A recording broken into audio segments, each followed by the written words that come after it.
First Minister of Wales has likened Boris Johnson to an absent football manager during the coronavirus pandemic. Mark Drakeford was giving evidence to the UK COVID inquiry during a spell in Cardiff.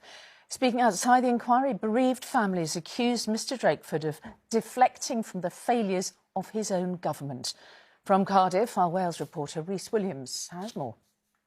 There are no easy choices in front of us as the virus spreads rapidly in every part of Wales. And there is a very real risk that our NHS would be overwhelmed.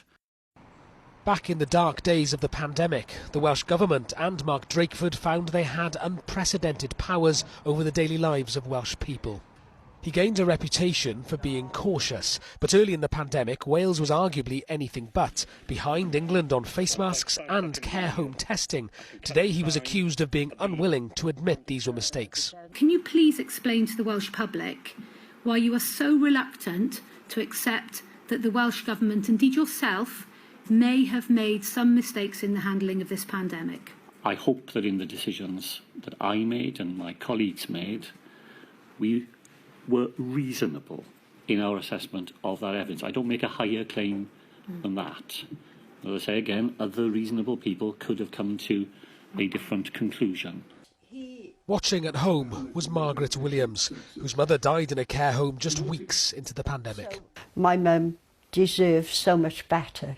The inquiry heard the Cabinet didn't discuss COVID until the end of February, a month after being warned by its chief medical officer of the significant risk it posed.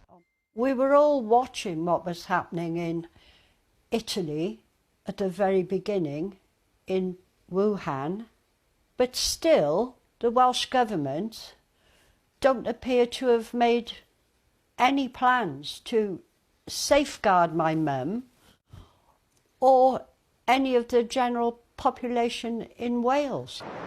From May 2020 onwards, policy in Labour-run Wales started to diverge from England, with restrictions on schools, pubs and restaurants being released more slowly by Mr Drakeford. This led to repeated clashes with the Conservative government in Westminster over funding.